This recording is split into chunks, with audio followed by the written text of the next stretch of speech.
ఓం శాంతి. ఇదిగో వేసవికాలం పోనే పోతుంది. సూర్యుడు నిప్పులవాన కురిపిస్తున్నాడు. మీరు ఎప్పుడైనా బయట అడుగు పెట్టగానే ఓవెన్లో ఉన్నట్టు అనిపిస్తుందా? ఇప్పుడు సాధారణంగా ఉష్ణోగ్రతలు చాలా ఎక్కువగా ఉన్నాయి. ఈ విపరీతమైన వేడిని తగ్గించడంలో చెట్లు చాలా ఉపయోగపడతాయి.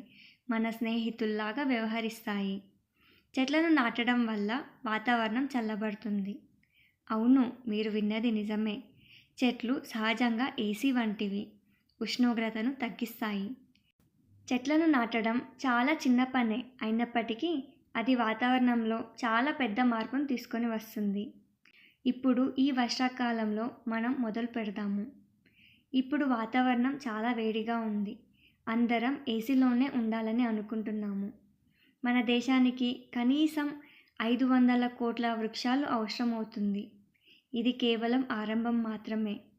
45 డిగ్రీల నుండి 50 డిగ్రీలు చేరడానికి ఎక్కువ సమయం పట్టదు. అలాగే 50 డిగ్రీల నుండి 60 డిగ్రీల వరకు కూడా ఎక్కువ టైం పట్టదు. 60 డిగ్రీల వేడి వద్ద మనిషి ఇంకా బ్రతకలేడు.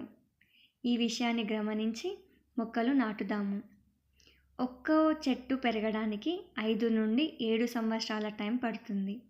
కాబట్టి ఇప్పుడే మొక్కలను నాటడం మొదలు పెడదాము. ఈ వర్షాకాలంలో ప్రతి ఒక్కరం ఒక్క మొక్కైనా నాటుదాము. గవర్నమెంటే నాటుతుంది కదా అని ఎదురు చూస్తూ కూర్చోకుండా ఈ మార్పును మనతోనే ప్రారంభిద్దాము. ఇది చెట్లను నాటడం గురించి కాదు, మన భవిష్యత్తుని నాటడం గురించి. ఈ సందేశాన్ని కనీసం 3 షేర్ చేద్దాము. చిన్న ప్రయత్నం పెద్ద మార్పును తీసుకుని వస్తుంది. అందరితో కలిసి మన ఈ ప్రపంచాన్ని చల్లగా పచ్చగా మారుద్దాము. చెట్లు నాటుదాం, భవిష్యత్తుని మార్చుదాం. ఓం శాంతి.